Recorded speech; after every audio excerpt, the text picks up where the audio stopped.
Hello, welcome to another edition of Data in the Hallway. My name is Ray Pei, Community Manager at PingCAP, joined by my colleague Brian Foster, beaming in from, I'm using an old technology term here, beaming in from the East Coast. How are you, Brian? Good, good. I'm doing good. Yeah, Happy yeah, to be here. Happy to chat. yeah. Cool. Yeah, so we're here to talk about, we recently published an article on InfoWorld. That's an article periodical that's been around for a long time. We'll talk about that a little bit. And the title of the article was Operational Data Store with TiDB. And Lee Shen was the main author of it. And then Brian, you helped with working with InfoWorld and pitching the story. I think let's start by talking about InfoWorld. I mean, we had you on our previous episode when we published the book on O'Reilly. I'm sure this was a different experience. It's not a book. It's a periodical. But tell us a little bit more about InfoWorld and what's it like working with InfoWorld versus like a folks at O'Reilly. Absolutely. So Yeah, yeah, great question. And yeah, yeah, it's a different experience for sure, and I think, more importantly, if on our end, trying to kind of get our message and our thought leadership kind of out into the wild, we naturally kind of consider those publications that have somewhat of a brand reputation notoriety in the space for one, and then on the second side, looking to those sites that actually still publish kind of solid technical content that is not afraid to go too deep. It may contain some code, but it contains a good kind of meaty deep dive into pretty technical topics. And InfoWorld, again, kind of coming back to them, they've been around for decades. They're a publication that, again, kind of caters more to the enterprise kind of side of technology, but focuses on a range of topics. And they're one of probably a few publications still standing that cater to that audience, but have a really large audience. I believe on a monthly basis, they kind of generate anywhere around 1 million unique visitors a month to their properties. And so they publish across a wide range of topics, data, infrastructure, programming languages, software development more broadly. So it's a great site to, where again, the industry kind of looks to, one amongst many, has a great reputation of really producing content that, again, is rich, has depth, and is really, not really, fluffy by any means. So for us, again, it was a great opportunity to engage with those folks. And really, as you can imagine, working with a publication like InfoWorld, rich history, have been around for a while. They have a really complex and kind of deep kind of publication cycle. They publish lots of publications each week, each month. So for us, the challenge was first finding the right topic, and kind of how that worked is us kind of syncing with the main editors over there and figuring out what are you looking for, first of all. And on the other flip side, figuring out we have some interesting topics. Would you be interested in talking about and featuring some of these? So those conversations generally happen over email, kind of back and forth. And once we land on the topic, in this case, again, operational data store, we decided to then again kind of pitch them our outline, and then also once that's kind of been agreed on, pitching them the draft. And in this case, it's great, because at PingCAP we have lots of interesting subject matter experts that have a wide range of kind of expertise in areas.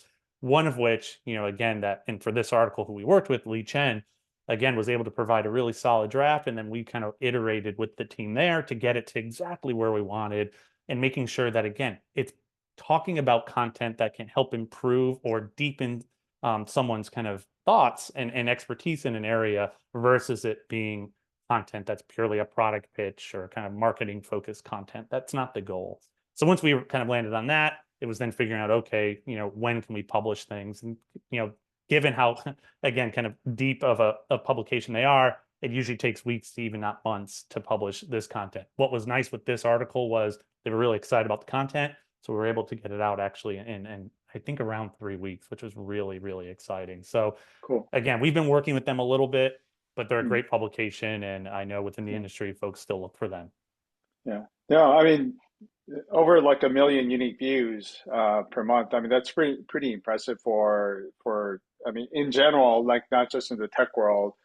Um, like a lot of publications have been struggling with new Yeah. business models, and I mean, I remember seeing like a paper version of InfoWorld. That's how old I am, Yeah. Yeah. But now, obviously, the models change, and I mean, for publications to still do well in this day and age is it's pretty impressive. So it's nice to see. So, It is. yeah. And again, what's unique about them is, and this is, I think, happened as, I think the advent of social and kind of other Mhm. platforms has just made, just created a lot of noise out there for folks. But what that's also mean is it's kind of shrunk that landscape, right? Probably even 10, Mhm. 15 years ago, there were many more publications that were talking about topics in a similar way. Mhm. InfoWorld's unique in that, again, they do have kind of that really kind of storied and kind of rich history as a publication. They've done their best to evolve, like you said. I also too Mhm. remember kind of seeing the print publication to now being Mhm. purely digital. They even, I think, just rebranded their website, which is kind of always an interesting Mhm. project. But they're one of the few publications that still publish content along those lines. And not only that, clearly publish content that people want. So it's always Cool. exciting to be able to kind of Yeah. be a part of their cycle and kind of work with them, which is great. Yeah. Nice. Nice. Cool. So, I mean, and then for people that are listening, I'll make sure to post a link to the article that we're talking about on the podcast description. So, however you consume the podcast, you'll be able to find the link to the article.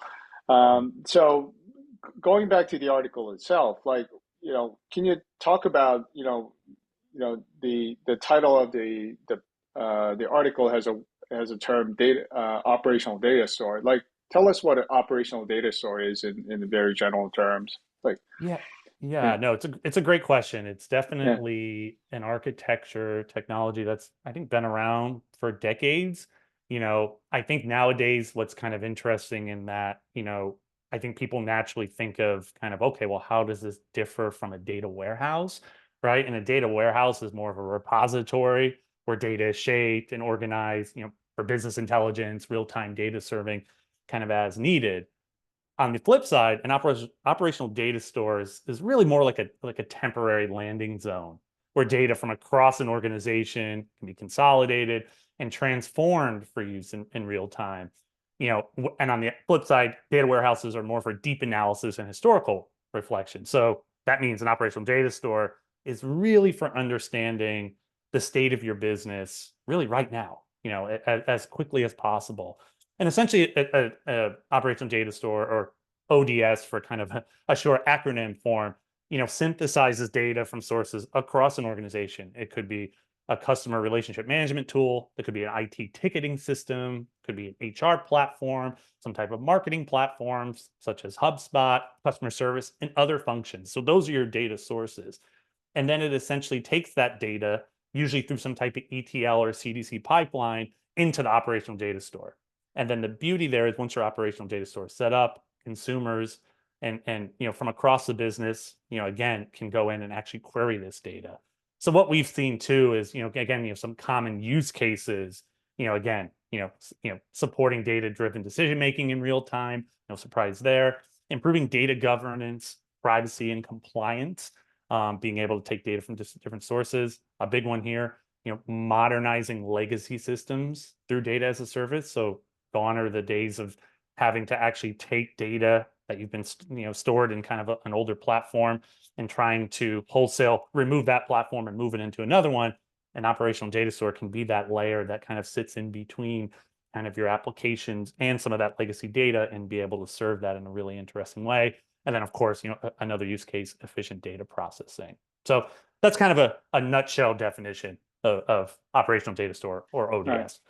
Yeah. I mean, for people that are going to read the article, I mean, not to give everything away, I think you talk about, I think we talk a little more detail about the differences between like a data warehouse and operational data store. Like, I mean, data warehouse, you don't need to get access to the data right away. I mean, you might sometimes wait overnight to sort of get the data in the form that you need for the in-depth analysis. And for ODS, using the acronym, like, you don't have that luxury. Like, you almost need like instant gratification. You need to get access to data so you can make decisions. So Yeah, yeah, yeah, and it's one of those yeah, things too where, as mm, companies are consuming more and more data, mm, they naturally, of course, need to figure out what to do with that. But I think mm, where companies are now, as kind of our economy has kind of shifted in kind of interesting ways, figuring out ways you can kind of operationalize what you already have in place, right? And being able to Hmm. access some of these data stores internally to really maintain or even have a competitive edge with a competitor. It's a really interesting kind of technology that I think even now has kind of come into the forefront. Right, right. Yeah, and then you mentioned that the term's actually been around for a long time, and as a proxy, I kind of looked it up on Wikipedia to see when that operational data store page was first created. It was like 2014, like around then. So Interesting. it's and then it's not going to land on Wikipedia until it's been used for a while too, right? So I mean, Yeah. I think that I mean, I don't know if that's a good proxy for how long the term has been, but it's definitely been around for more than a decade.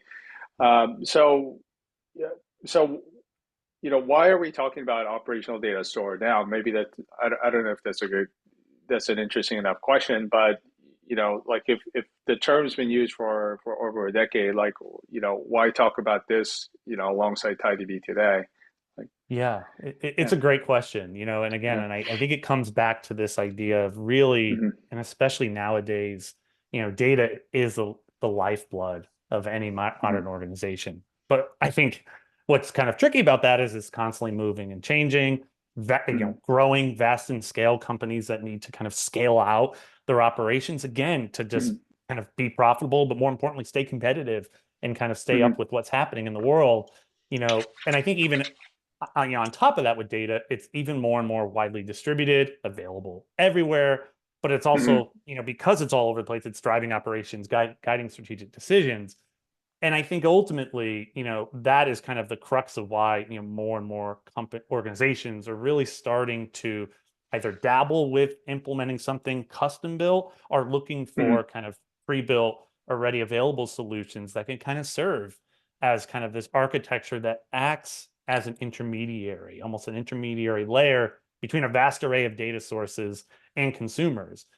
hmm, And again, those consumers can be business analysts, developers, senior decision makers, and it makes it then that much easier for those folks to find and query the data that they need in real time without having to know kind of extra programming or have hmm, extra kind of semantics they need to get right to be able to get access to that data. And I think mostly, why that term is kind of, or why this architecture is critical, I think comes back to that real time component for companies. hmm, We've kind of seen that real time movement kind of moving forward. Again, on the data side, whether it's been kind of, when Kafka was kind of Apache Kafka was introduced and kind of pipelines or just being able to have access to data. And I think on the flip side, where an ODS kind of, fits that bill as it allows kind of that real time component being brought into your kind of your data querying and being able to, process that data. But at the same time, you're able to have, again, kind of that ability to add a layer on top of what you're doing without really needing to touch or tinker too deeply with some of these more legacy data stores you have in place. And I hmm, think for nowadays, that's also a really kind of exciting attraction for companies because they don't have to then again kind of figure out, okay, I have this kind of robust kind of, lot older data platform. I know I need to move off it. To do so would cost a lot of manpower, would cost a hmm. lot of resources internally. Here's a great way, though, for me to still have access to it and be able to do more with it much more quickly. So All right. that's kind of that. Yeah. Yeah, no, I appreciate that. Appreciate that. So, for I think you mentioned some of them. Like, I'm trying to think of like what are some of the key requirements for good operational data store. I think we talked about like scalability. I think you mentioned like a performance is another one. Like, you can't wait around overnight to get access to the data. But what are like maybe there are one or two others that we need to think about when you try to create a good operational data store in your environment. Like, Yeah, yeah, no, it's a yeah, great question. And I think, yeah, from our perspective, and again, as hmm, we were kind of building out the article, but more hmm, importantly, looking at our technology and kind of, its hmm, value prop and what it actually does, we've really kind of landed on four main requirements. hmm, Scalability, the big one, we touched on it a little bit, but a good ODS, must be able to kind of collate huge volumes of data, hmm, including user identity, activity from multiple systems to really support real-time queries. It's a really critical piece. And I think Hmm. married to that, kind of another requirement is performance. Again, unlike a data warehouse where queries can run overnight, an operational data store, users expect real-time Hmm. responses. And of course, for the purposes of kind of SLAs, system latency needs to be kept to a minimum. So those are two Hmm. big ones, but I think a couple others that I think are just as important and also kind of, I think, kind of fit within that. A third is reliability. You know, Hmm. as you can imagine, a data store that kind of sits in between a data store and data consumers, it's always on, it's always running. That means an ODS, needs the ability to maintain operations under intense data loads while also being able to isolate any system failures. So that's really critical as well. And I think the final one, and kind of what we saw and kind of what we see with our technology, is flexible queries. You know, an operational data store, needs to support a range of use cases, right? From business intelligence, real-time data processing, data serving. So providing enough capability and flexibility to query large volumes of data is critical. So those are kind of the four that we kind of see kind of, fitting the bill. Right, right. So, yeah, no, I mean, good summarization. And, people can, like I said, read more about more details in the article. For sure. Um, I think the next question is, I mean, as you and Li Shen were working on the article, you talked about the technical requirements and tried to map into, what TiDB can then bring to fulfill those requirements. Like, what are some of the key features that people should know about that what TiDB brings to the table to support the ODS requirements? Yeah. No, it's a great question. Yeah. TiDB is really kind of a unique database, and that again, it is open source, it is distributed SQL, in nature, and you're able to obviously use that technology to kind of scale out, hundreds of nodes, that strong consistency, petabyte level storage, millions of QPS, et cetera. But I think, looking at the technology and kind of really kind of, as we kind of just talked about those requirements and how does it actually fit those requirements, it's really kind of across three areas. The first being kind of effortless scaling. In TiDB, at its core, the architecture is designed to horizontally scale, and it can do so more powerfully because its compute and storage layer is separated. So it really makes it well suited, for dynamic growth of customer data.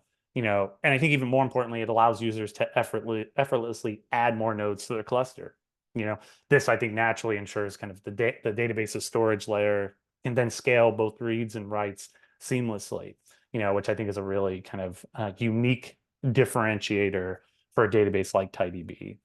A second kind of, capability, that TiDB really fits the bill is kind of its, built-in high availability. You know, the database offers, high ability, features, including, automatic failover, data redundancy mechanisms, and it ultimately minimizes downtime, and can ensure uninterrupted access to customer data, which again, in talking with what we were, discussing earlier, again, that reliability piece is really critical, to ensure kind of that real-time component.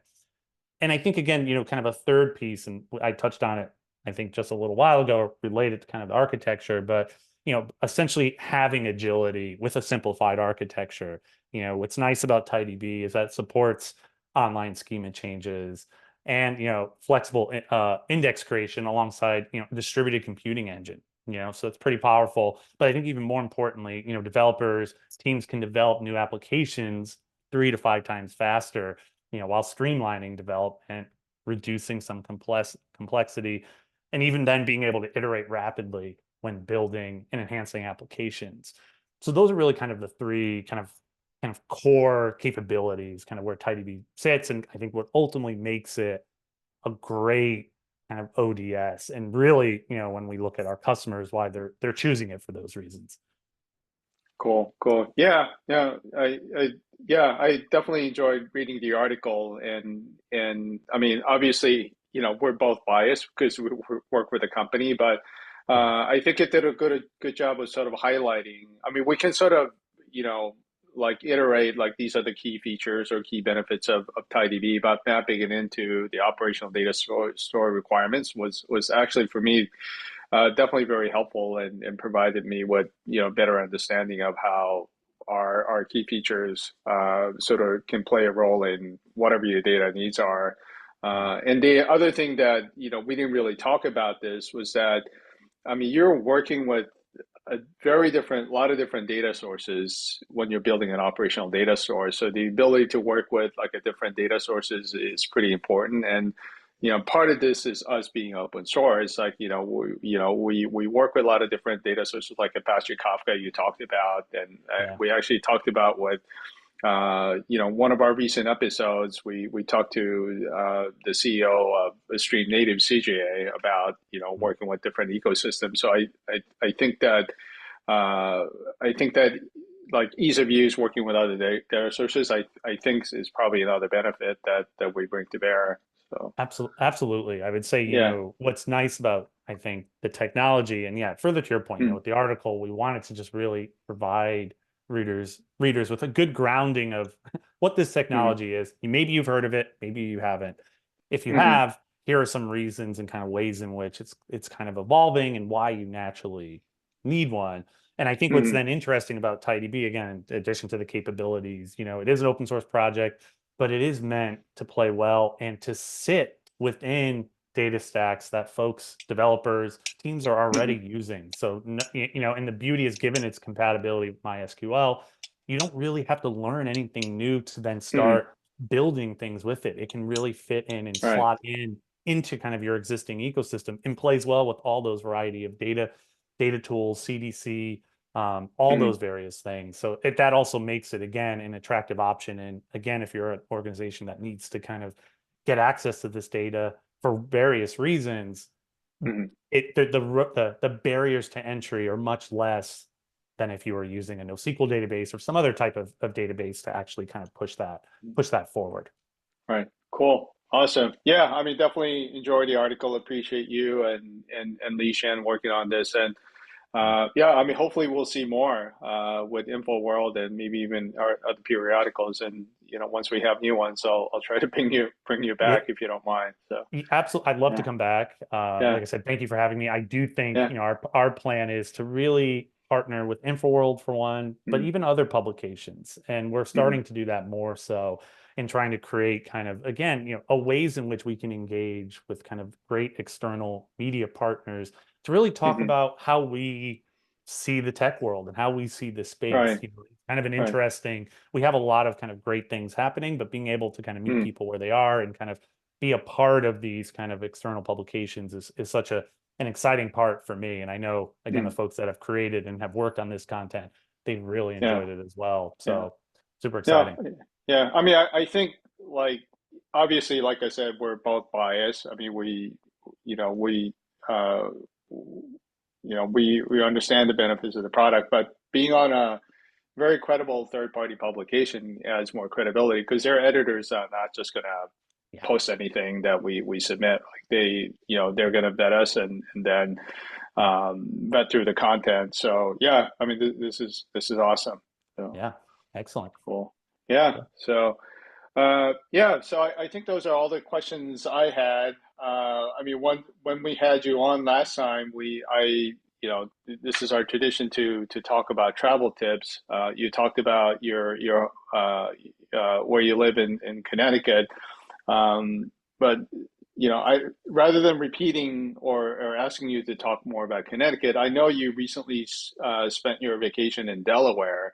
Mhm. And I mean, for people outside of the U.S., like I don't know if people are aware of where even Delaware is. It's a very, very small state. I don't know. It's probably not the smallest one, but it's got to be like down there on the list. Like so, and as I was growing up when I was very young, before kindergarten, we grew up in Philadelphia, so we're sort of near the area. But I don't even know what Delaware is like. So, tell us a little bit about like the Delaware and what your vacation was like. So, Yep, absolutely. So yeah, yeah, and yeah. just for everyone else, again, I had actually never been to Delaware prior, so it was a really kind of interesting. Again, it's always great to kind of find new places and kind of go to places that, again, maybe you've thought about but really haven't, kind of thought to kind of, think much more deeply than that. So it was a really great, kind of great trip. Again, and what's interesting about Delaware, again, it's kind of it sits really, just south of New Jersey. And you actually can almost miss it when you're kind of coming through if you're driving on I-95 because you're only in it for a while.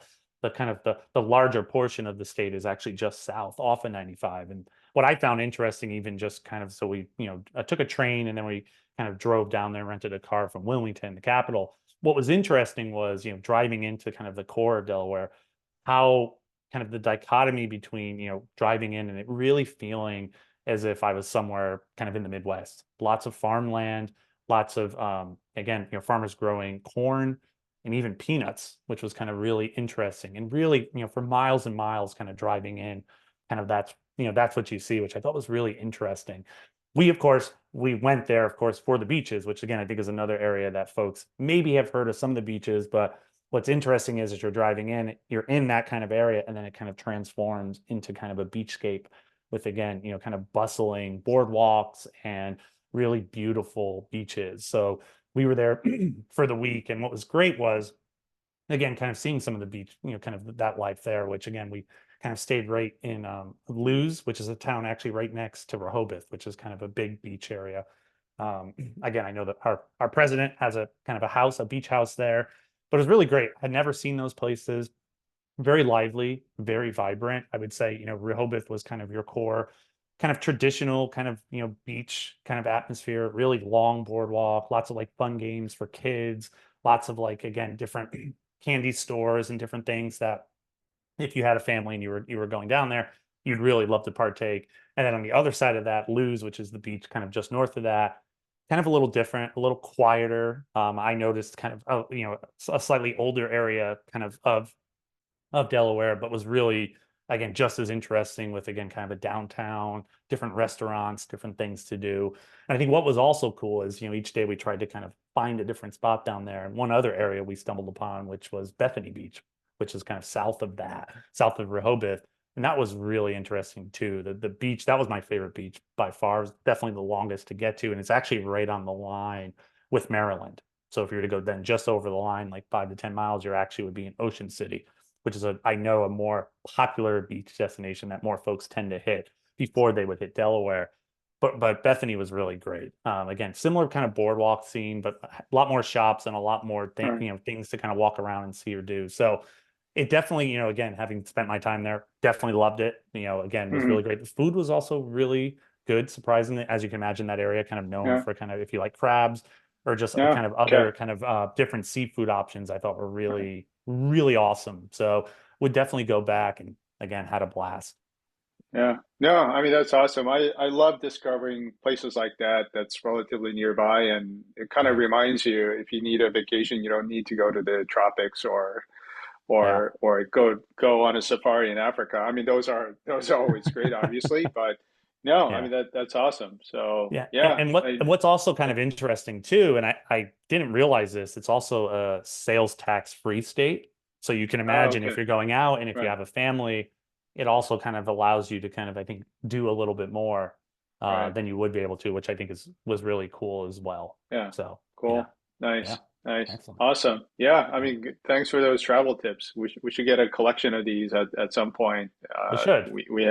We have a lot of them from our podcast with about 30 episodes. So Yeah, awesome. Well, thanks again for making a repeat appearance. And then yeah, happy to. hopefully with more periodicals getting published, we'll have you back soon. So, Yeah, love to come back and well, thanks for having me. all right, thanks. Excellent. Cheers. Cheers.